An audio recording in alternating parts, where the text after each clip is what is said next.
Want the trouble to stop? Hand over the house, my in-laws warned, appearing at our door with their whole group. They thought bullying would make my husband and me fold. But they had no clue about my past. They targeted the wrong woman. Can you imagine opening your front door to a living nightmare? Not strangers, but your own in-laws, flanked by 3 terrifying thugs, demanding your home, their eyes burning with a cold, ruthless greed. What would you do when the people who raised your husband suddenly became the biggest threat to your life? My name is Cassie Miller, I'm 34, and that Sunday afternoon changed everything. My husband, Nathan, stood frozen beside me, his face a mask of confusion and fear. But what they didn't know was that beneath my quiet counselor exterior, a different past simmered, a past that had prepared me precisely for moments like these. Nathan and I met 5 years ago at a charity auction. I was volunteering. He was this tall, kind-eyed man with slightly disheveled brown hair, and his donation was surprisingly generous. We just clicked. By the end of the night, we'd exchanged numbers, and I was drawn in by his gentle confidence. Our romance moved fast. 8 months later, he proposed by a waterfall we both loved. Nathan, an architectural engineer, was busy designing sustainable buildings, and I had found my rhythm as a high school guidance counselor.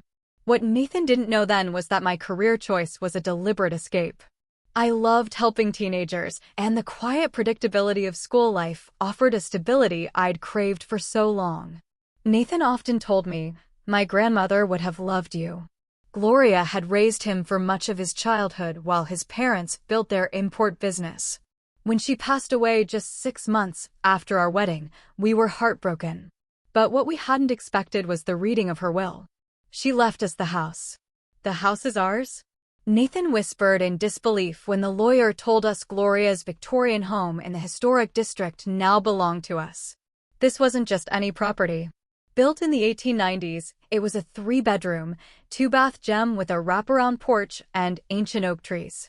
Gloria bought it in the 70s when the neighborhood was still affordable, and now its value had skyrocketed. "This is where we spent summers catching fireflies," Nathan said, his eyes misting as he showed me the backyard. "She taught me to bake cookies in this kitchen." Every room held a memory for him, and soon, they held memories for us too. We spent weekends stripping wallpaper, painting in soft, modern colors, updating the kitchen while preserving its original charm. It felt like Gloria's spirit approved. But Nathan's parents? Martha and Gerald? They definitely did not approve. Their coldness towards me, always present, morphed into outright hostility after the inheritance. "She should have left it to us," I overheard Martha hiss to a relative at the funeral reception. What do they know about maintaining a historic property? From day one, Martha had made it clear I wasn't the woman she envisioned for her son. She'd assess me with critical eyes, grilling me about my background.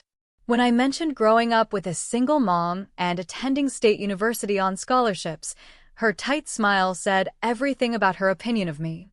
Gerald was even more blunt. "Nathan was dating Kimberly Russell before you.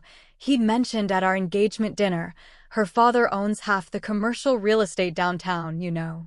Nathan had squeezed my hand under the table, quickly changing the subject, but the message was loud and clear. Their disappointment extended to Nathan too. He'd chosen a progressive architectural firm focused on sustainability over Gerald's import business. "You have an obligation to the family legacy." Gerald would lecture at holidays. Nathan would patiently explain his passion, but these conversations always ended the same way, Gerald storming off, Martha making passive-aggressive comments about ungrateful children.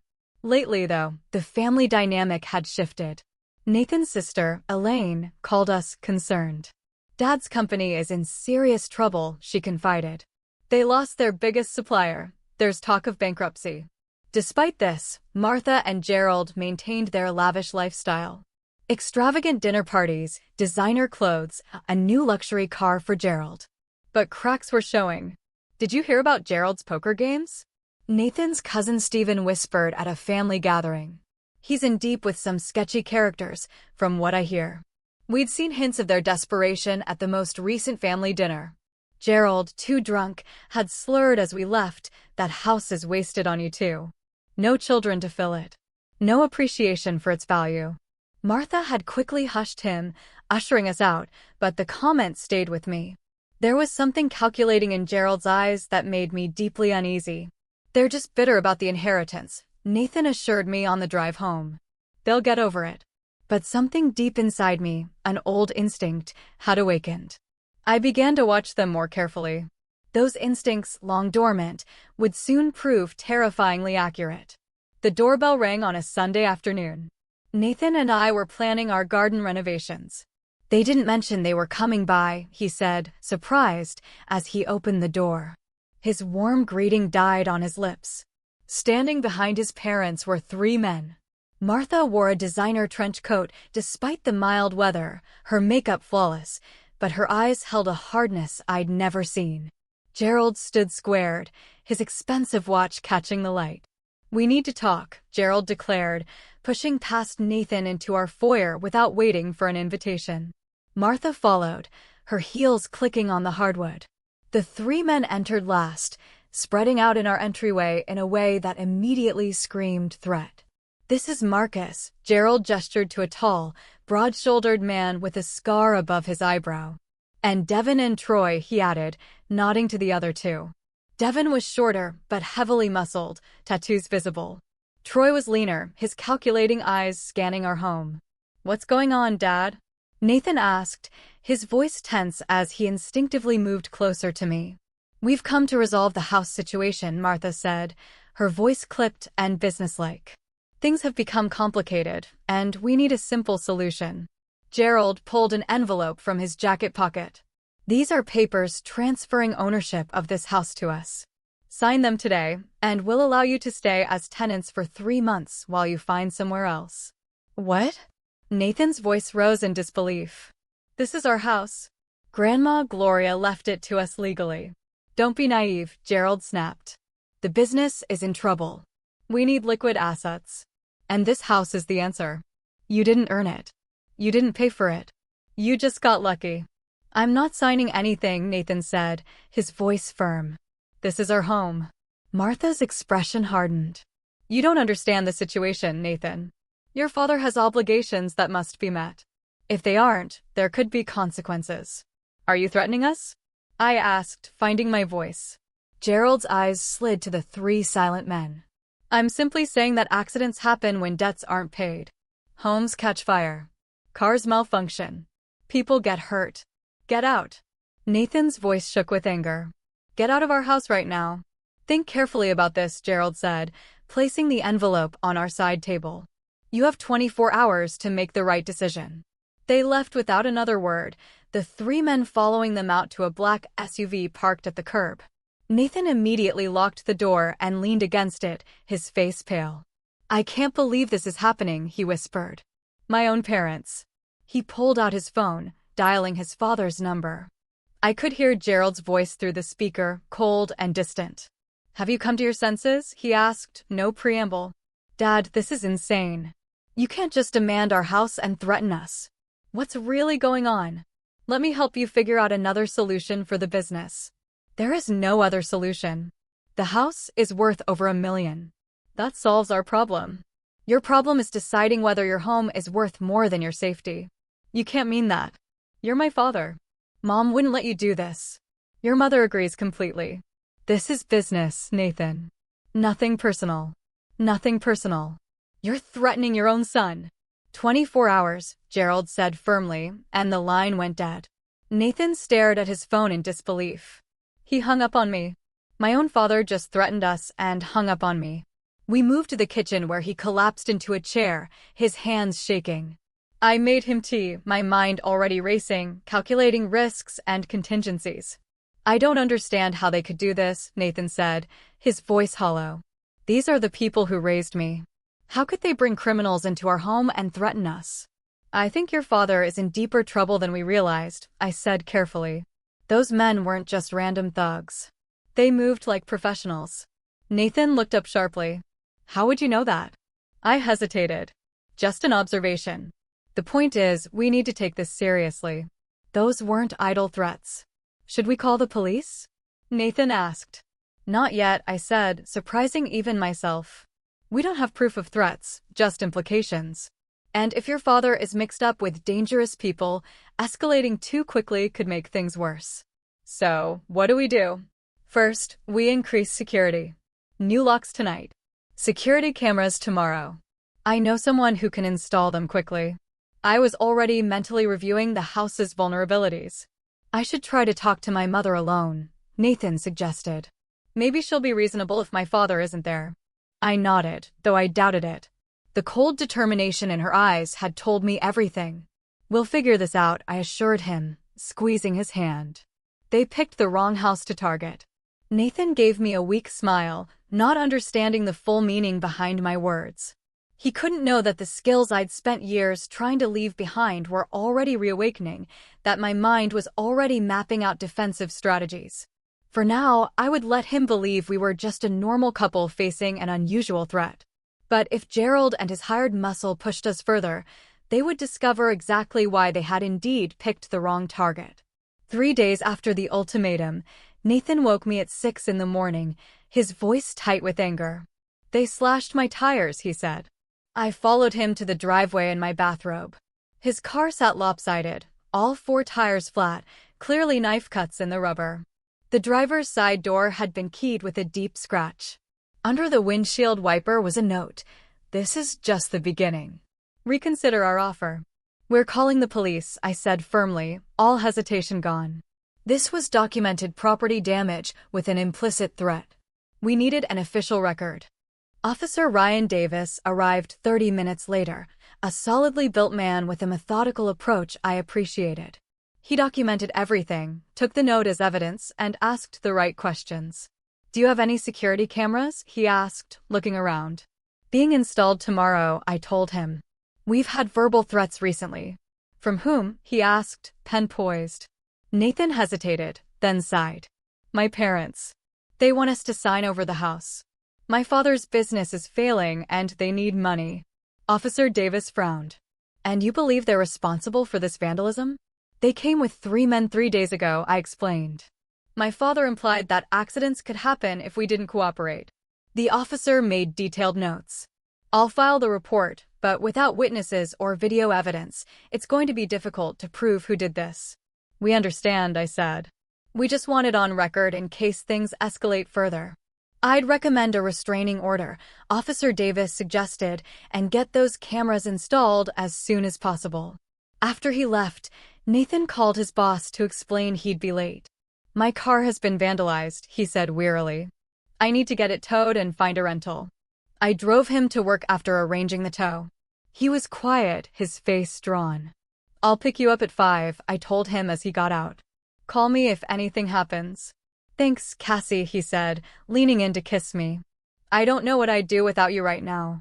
I spent the morning making calls to security companies, arranging expedited installation of cameras and a monitored alarm system.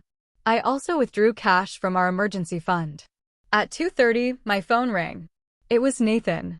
My father showed up at the office, he said, his voice shaking with anger and embarrassment. He made a scene in the lobby, shouting that I was ungrateful and betraying the family. Are you okay? No, he admitted. Amanda called me into her office afterward. She's concerned about how this family drama might affect our client relationships. Amanda was Nathan's boss, and her firm's reputation was built on discretion. What did you tell her? The truth. That my parents are trying to force us to sign over our house and are using intimidation tactics. She was sympathetic, but warned me to keep it from affecting my work. Did your father leave? Security escorted him out, but not before he told half the office that I was stealing family property and would regret my choices. By the time I picked Nathan up, word had spread. Colleagues gave him sympathetic or curious looks. He could hear whispers stop when he entered the break room. Everyone's talking about it, he said, sliding into the passenger seat. Trevor even asked if I was having mob problems because of the guys who were with my dad. It'll blow over, I assured him, though I wasn't certain it would. If Gerald was desperate enough to make a scene at Nathan's workplace, he was likely desperate enough to take more drastic measures. That evening, Nathan's phone rang continuously. First, his sister Elaine, her voice worried. Nate, what's happening? Dad came home raging about you and the house. They're trying to force us to sign it over to them, Nathan explained. They brought threatening men to our house, and now my car has been vandalized. Oh God, Elaine breathed. I knew they were having money troubles, but I never thought they'd go this far. Nathan, be careful. Dad was on the phone earlier with someone, and he sounded desperate. He kept saying he'd get the money one way or another. Thanks for the warning, Nathan said. You should distance yourself from this, Elaine.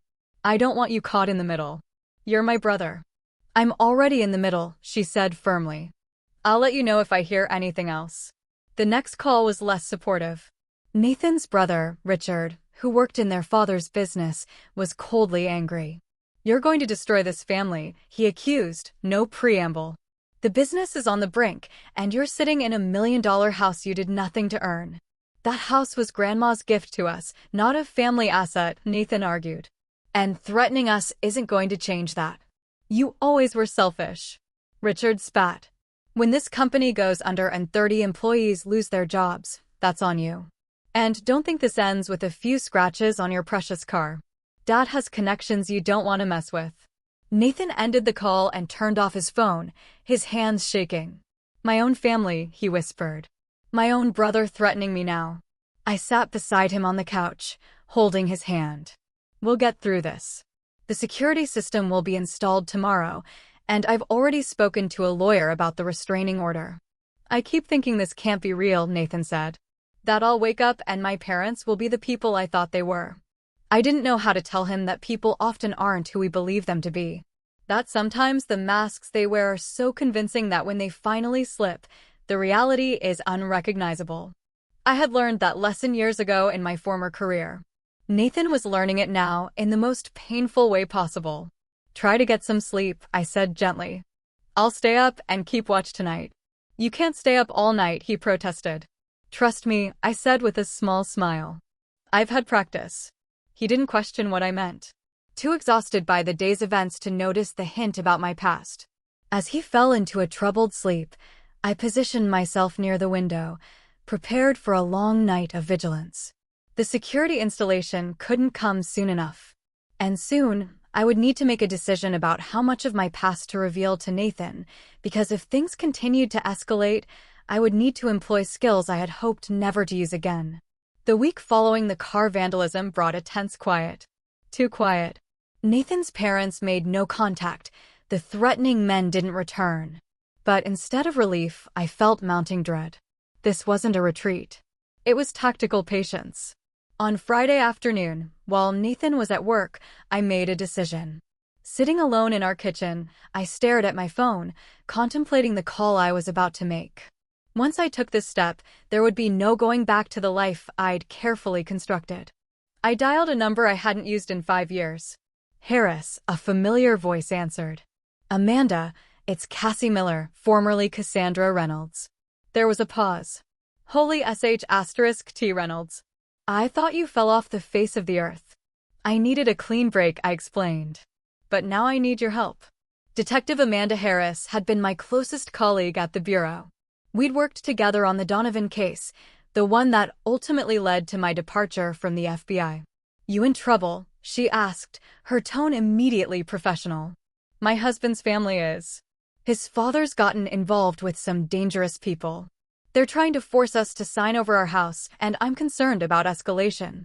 I explained the situation in detail, using the precise, concise language of my former profession. It felt strange how easily I slipped back into that mindset. I can run background on these 3 men, Amanda offered. And check if Gerald Miller has known associations in our database. I'd appreciate that. And Amanda, my husband doesn't know about my past.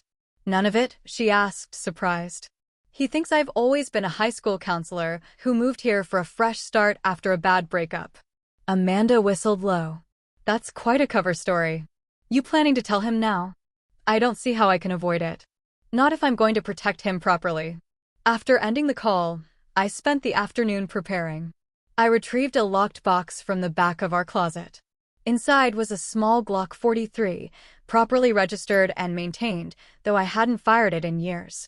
There were also credentials, case notes, and photographs I'd kept as insurance, despite official protocol. When Nathan came home, I had dinner waiting and a bottle of his favorite wine open. "What's the occasion?" he asked, looking surprised. "We need to talk," I said, my voice steady. "And you might want some wine for this conversation." We ate in relative silence, Nathan sensing the gravity of what I was preparing to say. When we finished, I took a deep breath. "Nathan, there's something important about me that I haven't told you. Something that changes how we need to handle the situation with your parents." He set down his wine glass, giving me his full attention. "What is it?" "Before I became a school counselor, I had a different career." I paused, meeting his eyes directly. "I was an FBI agent specializing in organized crime investigations." Nathan stared at me, his expression frozen between disbelief and confusion. "You were what?" "An FBI agent for 8 years. I left the bureau 5 years ago, just before we met." That's not possible," he stammered. "You're a counselor. You have a degree in psychology." "My undergraduate degree is in psychology. My graduate credentials were partly established as a cover after I left the bureau. I did complete legitimate counseling training, but my history was adjusted." I opened the locked box I'd placed beside the table and showed him my old credentials. I was part of an organized crime task force. My last case involved bringing down the Donovan family in Boston. They were involved in everything from racketeering to human trafficking. Nathan picked up my old ID card, staring at the photo of me with shorter hair and a more severe expression. "Why didn't you tell me? We've been married for 4 years. The Donovan case ended badly. A source was compromised. 2 agents died. I received threats against my family." I swallowed hard. I requested a new identity and location. Not witness protection, exactly, but a bureau-supported fresh start. Telling anyone about my past could have created risk. "Even your husband?" His voice held hurt. "Especially my husband. The less you knew, the safer you were." I reached for his hand. And after a while, I convinced myself it was better this way. I wanted to be Cassie Miller, school counselor. I wanted to leave Cassandra Reynolds behind. Nathan withdrew his hand, standing to pace the kitchen. "So, for our entire relationship, you've been lying to me about something fundamental." "I've never lied about who I am as a person," I said quietly. "My feelings for you, my values, the life we've built, that's all real. I just couldn't tell you about my professional past." "And you're telling me now because of my parents?" "Because of the threats." I nodded. "I have training and connections that can help us. The men your father brought here, the tactics they're using. I recognize the patterns. This isn't just desperate family drama, Nathan. Your father has likely gotten involved with organized crime figures to keep his business afloat." Nathan sank back into his chair. "This is insane. My straight-laced, country club father involved with criminals. My wife, a former FBI agent. I feel like I'm in some bizarre movie." "I know it's a lot to process," I acknowledged. "But we don't have the luxury of time. Your parents' desperation is escalating. And if your father owes money to the wrong people, they won't stop at vandalism." "What exactly are you suggesting?" "First, I've asked a former colleague to run background checks on the men who came to our house. Second, we document everything and build our legal case. Third, we prepare for worst-case scenarios." "Like what?" "Like a more aggressive attempt to force us out or harm us." I hesitated. "Nathan, I know how these situations typically evolve. The pattern suggests we haven't seen their worst yet." Nathan was silent for a long moment, staring at my old badge. Finally, he looked up, his eyes troubled, but clear. "I'm angry that you kept this from me," he said quietly. "I thought we didn't have secrets. But right now, we have more immediate problems." He took a deep breath. "Tell me what we need to do." Relief washed through me, though I knew this conversation was far from over. The hurt in his eyes told me we would revisit this betrayal of trust many times. "Thank you for understanding," I said softly. "I don't understand, not fully," he admitted. "But I trust you. Even now, I trust that you had reasons. And honestly, having an FBI agent for a wife might be exactly what we need right now." I gave him a small smile. "Former FBI agent. But some skills you never lose." As I began outlining our security plan, I watched Nathan struggling to reconcile the woman he'd married with this new revelation. It would take time for him to process, but time was the one thing we might not have. Gerald and his associates wouldn't wait for us to work through our marital issues. And I was right. The next morning brought evidence that the situation was about to get much worse. We returned from grocery shopping on Saturday to find our front door slightly ajar. Nathan moved to enter, but I grabbed his arm, pulling him back to the car. "Call the police," I instructed, my voice low and urgent. "Report a break-in. Stay in the car and lock the doors." "Where are you going?" he asked as I reached into my purse. "To clear the house." "Cassie, no," he protested. "If someone's in there, trust my training," I said firmly, revealing my Glock. "Make the call now." I approached the house cautiously, using techniques that had once been second nature. The security system should have alerted us, but a quick glance at the control panel showed it had been disabled. Professional work. Room by room, I cleared our home, finding it empty of intruders, but thoroughly ransacked. In the office, filing cabinets hung open, papers scattered. The safe behind the bookshelf stood open and empty, the family jewelry and emergency cash gone. But it was the targeted nature of the search that confirmed my suspicions. Specific documents were missing: the house deed, insurance papers, our identifications. This wasn't a random burglary. It was a focused attempt to gather information and valuables. In the bedroom, a message had been spray-painted across our wall: "Next time you'll be home." I heard sirens approaching and holstered my weapon before the police arrived. Officer Davis was among them, his expression grim. "You're lucky you weren't home," he commented as his partner took photographs. "It wasn't luck," I replied. "They knew our routine. They waited until we'd left." Nathan stood in the doorway of our bedroom, his face pale. "They took the deed to the house," he said. "And Grandma Gloria's jewelry." "Check your security footage," Officer Davis suggested. "The system company should have cloud backup, even if they disabled the main panel." He was right. When the technicians arrived, they retrieved footage showing Troy and Devin breaking in through our back door, their movements methodical. The timestamp showed they'd entered just 20 minutes after we'd left. "I recognize them," Officer Davis said, studying the footage. "They're known associates of Frank Wilson, small-time enforcer for bigger operations." "Frank Wilson," I repeated, filing the name away. After the police left, Nathan and I began cleaning up. As we worked in silence, his phone rang. It was Richard. "Enjoying your weekend?" his brother asked, his tone smug. "I hear you had some unexpected visitors." Nathan's knuckles whitened around the phone. "Did you know about this? Did you know they were going to break into our home?" Let's just say I wasn't surprised. "Dad's patience is running out, Nathan. The offer still stands. Sign over the house and this all goes away. Tell Dad he's just added breaking and entering, theft, and criminal threats to his list of problems," Nathan snapped, hanging up. "They're getting bolder," I observed, carefully sweeping up broken glass from a picture frame. The photo inside, one of Nathan and me on our wedding day, had been deliberately torn. "What's our next move?" Nathan asked, his jaw set, his shock replaced by determination. Before I could answer, my phone buzzed. A text from Amanda: "Call me. Found connection between Gerald Miller and Frank Wilson." Not good. "First, we finish securing the house," I said. "Then I need to make a call." The next morning, as we were replacing the locks for the second time that week, I spotted a familiar SUV parked down the street. "Nathan, go inside," I said calmly. "We have company." "What?" "Who?" "Marcus, the tall one from the other day. He's watching the house." Nathan's face hardened. "I'm calling the police." "Not yet," I said. "Let me handle this first." Against Nathan's protests, I walked calmly to my car and drove to the nearby grocery store. As expected, the black SUV followed at a discreet distance. In the store parking lot, I deliberately parked in a secluded corner and waited. Marcus approached my car window, his confidence evident in his relaxed posture.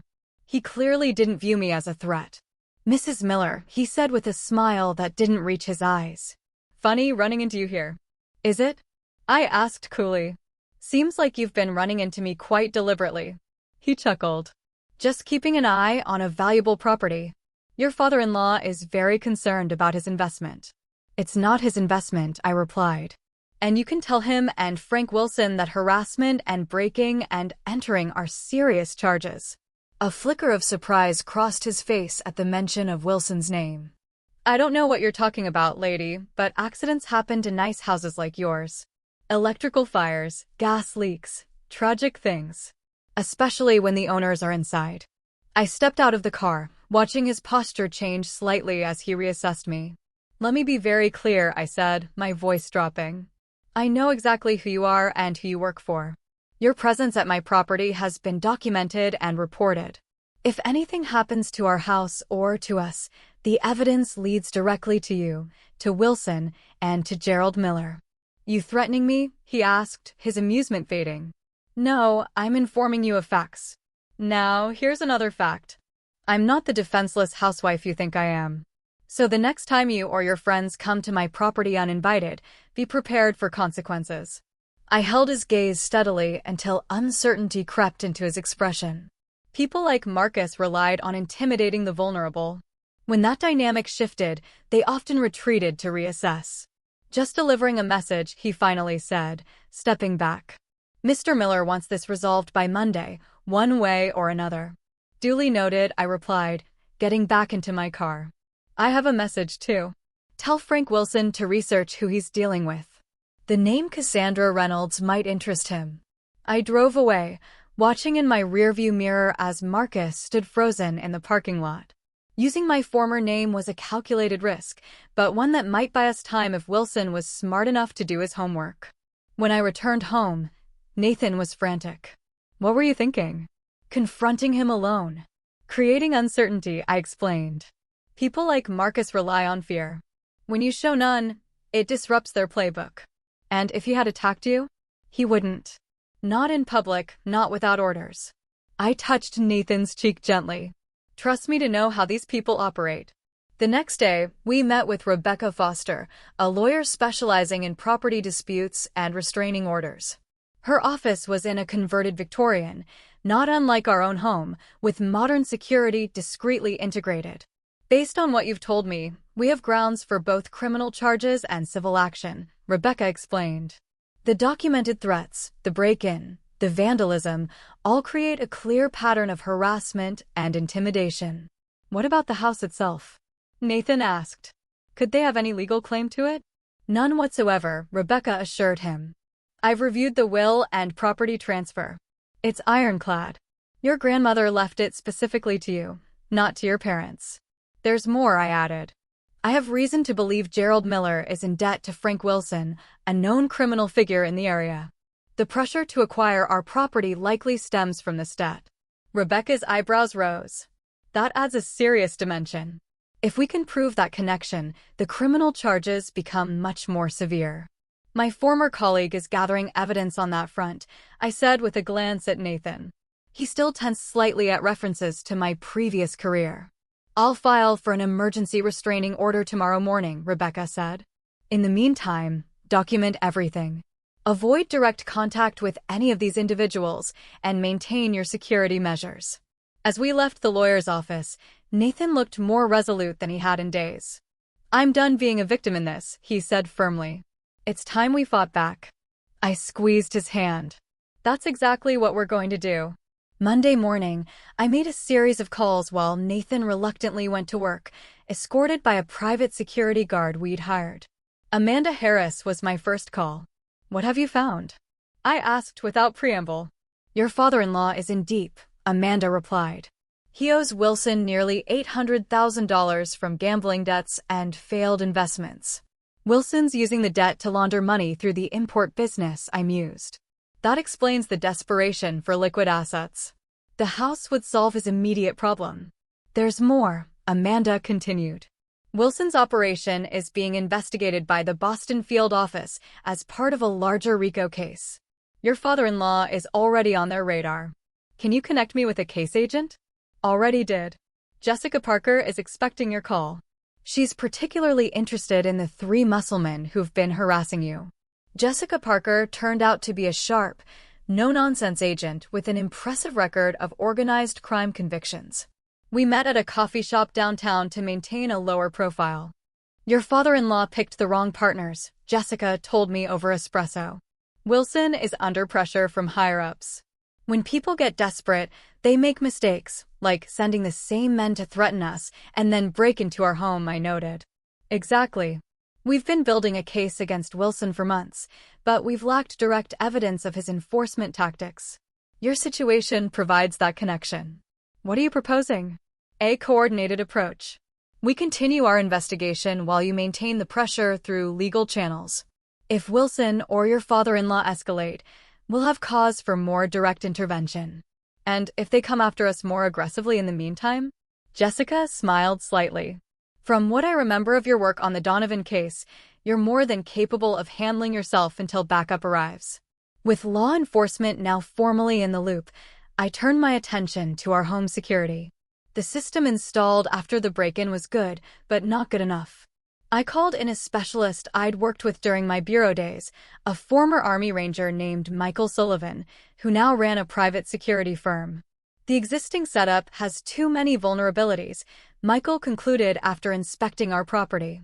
I can upgrade you to a system that would make Fort Knox jealous, but it'll cost. Do it, I authorized. Money is not the issue right now. Within 48 hours, our home had military-grade surveillance, reinforced entry points, motion sensors, and a panic room converted from our walk-in closet. Michael's team worked efficiently, completing the installation just as Nathan returned home from work on Tuesday. Is all this really necessary? Nathan asked, watching technicians calibrate the final cameras. Better to have it and not need it, I replied. Besides, we're not just protecting ourselves now. We're gathering evidence. That evening, I deliberately called a local jeweler known for buying estate pieces and mentioned loudly that we would be bringing in the remaining family jewelry for appraisal on Thursday. Then I called our insurance company and discussed increasing our coverage for irreplaceable items still in the home. What are you doing? Nathan asked when I hung up. Creating bait, I explained.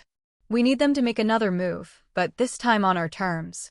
You're trying to get them to break in again, he asked incredulously. In a controlled situation where we're prepared and can document everything, I laid out the plan. They think we're vulnerable and frightened. We'll use that misconception. The next step was confronting Richard. Nathan's brother had been Gerald's willing accomplice and potentially our weakest link for gathering evidence. We arranged to cross paths with him at a family event for a cousin's birthday at a downtown restaurant. The tension was palpable. Martha and Gerald chose not to attend, but Richard was there with his wife Laura, who looked distinctly uncomfortable. I'm surprised you had the nerve to show up, Richard said when he spotted us, his voice low enough that other family members couldn't hear. We are not the ones who should be ashamed, Nathan replied calmly. How much do you know about Dad's arrangement with Frank Wilson? Richard's face paled slightly. I don't know what you're talking about. The FBI does, I interjected quietly. They're building a RICO case as we speak. Anyone involved could face serious charges. You're bluffing, Richard hissed, but the uncertainty in his eyes was clear. We have the break-in on video, Nathan continued. Troy and Devin are already identified in police reports. The question is, how involved are you? Did you just know about it, or did you help plan it? I discreetly activated the recording device in my purse. Richard glanced around nervously, then leaned closer. Look, I didn't know they were going to break in. Dad just said he was putting pressure on you to be reasonable about the house. He needs it to pay off Wilson before things get worse. Worse? How? Nathan pressed. Wilson's people don't play games. Dad said, either he gets the money from selling your house, or they'll collect through the business and the family. So, you helped him threaten your own brother. Richard had the decency to look ashamed. I was protecting the business, our employees, our family name. By becoming criminals ourselves? Nathan said flatly. Did Mom know about the break-in too? Richard hesitated. She knows everything. She's the one who suggested using the house to solve the problem. As we left the restaurant, the recording safely secured, Nathan was silent. Learning his mother's role had hit him hard. I need to talk to her, he finally said, one-on-one. Are you sure that's wise? No, but it's necessary. I need to hear it from her directly. The next morning, Nathan arranged to meet Martha at a cafe. I watched from my car across the street, ready to intervene. Their conversation was intense. I couldn't hear the words, but I could see Martha's face shift from composed superiority to defensive anger, and finally to something like fear, as Nathan presumably revealed how much we knew. When she left 30 minutes later, her perfect posture had crumbled, and she glanced around nervously before hurrying to her car. She admitted everything, Nathan reported when he returned to my car. Dad owes Wilson for gambling debts and failed investments. They've been using the business to launder money for Wilson's organization. When that wasn't enough, Wilson demanded more direct compensation. Did she understand the legal jeopardy therein? She does now. I told her about the FBI investigation, the evidence we've gathered. She nearly collapsed when I mentioned RICO charges. Nathan stared out the window. She begged me to reconsider about the house. Said it was the only way out for them. And what did you tell her? That they chose this path, not us. That criminals threatened their son and daughter-in-law. That Grandma Gloria would be ashamed. His voice broke slightly. And that if they come near us again, we'll use every piece of evidence we have. As we drove home, I received a text from Jessica Parker, Wilson making moves. Be alert. Backup ready if needed. Our trap was set. Now we just had to wait for someone to take the bait. Thursday night, I sat in our newly converted panic room, monitoring the security feed while Nathan tried to sleep in our bedroom. The jeweler appointment I'd loudly discussed had been scheduled for Friday morning, making Thursday night the logical time for another break-in attempt.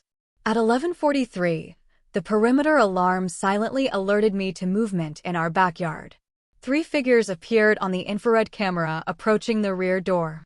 I recognized Troy, Devin, and Marcus immediately. Nathan, I called softly through the intercom we'd installed. They're here. 3 of them at the back door. Activate Protocol 2.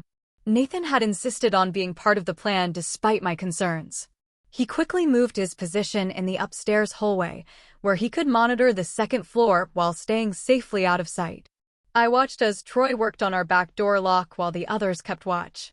Despite the upgraded security, they managed to disable the visible alarm panel and enter within minutes. Professional work, confirming my suspicions about their background. Once they were inside, I activated the silent alarm that would alert both our private security team and the police officers Jessica had stationed nearby. Then I sent the text message we'd arranged, "Canaries in the cage." The intruders moved methodically through our first floor, heading directly for the study where we'd conspicuously placed a new safe. Inside was costume jewelry designed to look valuable, along with fake documentation for offshore accounts. Another piece of bait. There at the safe, Nathan whispered through the intercom. "Stay in position," I reminded him. "Help is 3 minutes out." As the men worked on cracking the safe, headlights swept across the front of the house. A car had pulled up outside. "We have new arrivals," I reported, switching to the front camera feed. "It's your parents." Gerald and Martha approached the front door, looking anxious. Gerald unlocked it with what must have been a key they had made during the previous break-in. Their coordination with the intruders was now undeniable, captured clearly on multiple cameras. "Mom and Dad are inside," Nathan confirmed, his voice tight. "They're talking to the men." I could see them now on the interior cameras. Gerald gesturing emphatically while Martha stood slightly behind him, her eyes starting around nervously. "Get the deed and anything valuable," Gerald instructed. "We need to make this look like a regular burglary gone wrong." "What about the occupants?" Marcus asked. Gerald hesitated, then said, "Do what you have to do. Just make sure we get what we need." Martha gasped. "Gerald, you said no one would get hurt." "Be quiet," Gerald hissed. "It's too late for cold feet." That was all the evidence we needed. I pressed the final alert button that would bring in the tactical team, then used the house intercom system to address the intruders. "Attention. This property is under surveillance. Law enforcement has been notified and is surrounding the premises. Put your hands up and remain where you are." Chaos erupted. Troy and Devin bolted for the back door while Marcus threw a weapon. Gerald stood frozen in shock while Martha began to cry. "Federal agents." "Nobody move," came shouts from outside as tactical teams breached both entrances simultaneously. Within seconds, the house was swarming with FBI agents and police officers. Troy and Devin were tackled attempting to flee while Marcus surrendered his weapon after a tense standoff. Gerald and Martha were handcuffed and led outside to waiting vehicles. I emerged from the panic room to find Nathan standing at the top of the stairs, watching the scene unfold with a stunned expression. "It's over," I told him, taking his hand. "We got everything on camera. Multiple felonies, conspiracy, clear evidence of their connection to Wilson." Nathan nodded silently, watching as his parents were placed in separate police cars. Jessica Parker approached us once the scene was secured. "Textbook operation," she commented. "We've got Wilson in custody too. Picked him up simultaneously at his club downtown. His operation is finished." "What happens now?" Nathan asked. "Formal charges will be filed tomorrow. The evidence is overwhelming, so I expect plea deals will be offered. Your parents are looking at serious charges, but cooperation could reduce their sentences." As the law enforcement teams processed the scene, Nathan and I sat on our front porch, watching the activity. Blue and red lights flashed across our yard, illuminating the historic facade of the home that had become the center of so much conflict. "I never imagined it would end like this," Nathan said quietly. "My parents in handcuffs. Their business exposed as a money laundering operation." "I'm sorry it came to this," I said, meaning it. Despite everything, these were still his parents. "Don't be. They made their choices." He squeezed my hand. "And in a strange way, their threats brought out the truth about you. No more secrets between us." I nodded, realizing he was right. The crisis had forced me to reveal my past, but in doing so, it had removed the barrier I'd built between my former and current selves. "No more secrets," I agreed. Cassandra Reynolds and Cassie Miller are finally the same person. As dawn broke over our neighborhood, the last police car pulled away.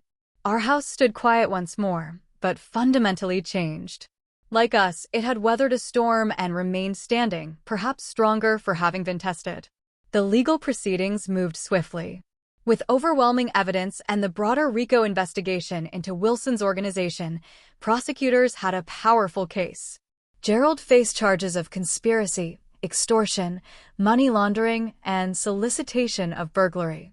Martha was charged as an accessory, though her attorney successfully argued she had been coerced by her husband.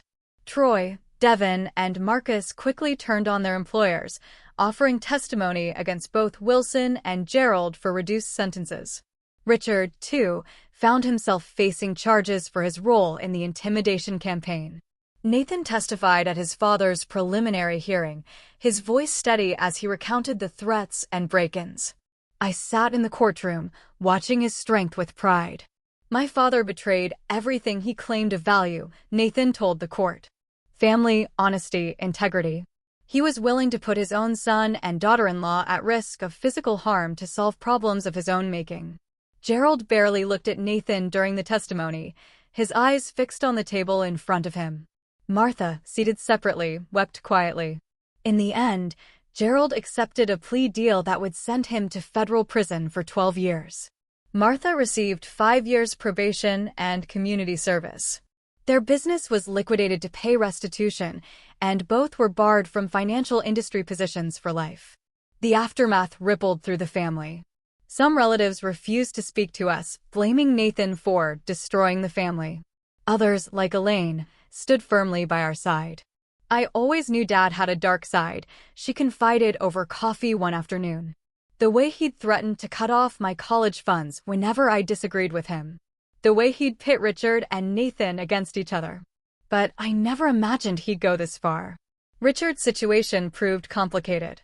Initially charged as a co-conspirator, he eventually received a suspended sentence after cooperating with prosecutors. His marriage to Laura didn't survive the scandal, and he moved across the country to start over. Months after the arrests, Richard called Nathan. "I was wrong," he said simply. "I believed Dad's lies because I wanted to, because it was easier than admitting what he'd become." "It's going to take time, Rich," Nathan replied. "Trust isn't rebuilt overnight." "I know. I just wanted to say it. I'm sorry for everything." Nathan began meeting with a therapist specializing in family trauma. The betrayal by his parents had shaken his fundamental understanding of his childhood and identity. "I keep wondering if I ever really knew them," he confessed during a quiet evening. "Were they always capable of this, or did desperation change them?" "People are complicated," I offered. "They can compartmentalize, justify actions they'd normally condemn. Your father probably never saw himself as the villain in this story. How do you reconcile loving someone with knowing what they're capable of?" "You don't necessarily," I said gently. "You acknowledge both realities. The father who taught you to ride a bike also threatened your safety. Both versions are true." My own professional life changed as well. After discussions with Nathan and careful consideration, I decided to return to law enforcement on a limited basis. The Boston field office offered me a consulting position focusing on financial crimes, allowing me to use my expertise while maintaining my counseling practice. "Are you sure about this?" Nathan asked when I showed him the offer letter. "You left that world for a reason." "I left because I needed to escape after a traumatic case," I explained. "But using those skills again, to protect us, to fight back, I realized I've been hiding from a part of myself that doesn't need to stay hidden." He nodded thoughtfully. "I like the idea of you not having to compartmentalize anymore. The whole Cassie is greater than the sum of her parts." Our home, the source of so much conflict, became a symbol of our resilience. We continued the renovations that had been interrupted, creating a space that honored both Gloria's legacy and our own journey. "I think Grandma would approve of the security upgrades," Nathan joked as we installed new lighting in the garden. "She always did say, better safe than sorry." On the one-year anniversary of the night that had ended the threats, we hosted a dinner for those who had stood by us. Elaine and her husband, Amanda Harris, Jessica Parker, and Rebecca Foster gathered around Gloria's antique dining table.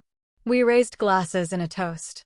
"To homes," Nathan said simply, "not just the buildings, but the safety and truth they contain."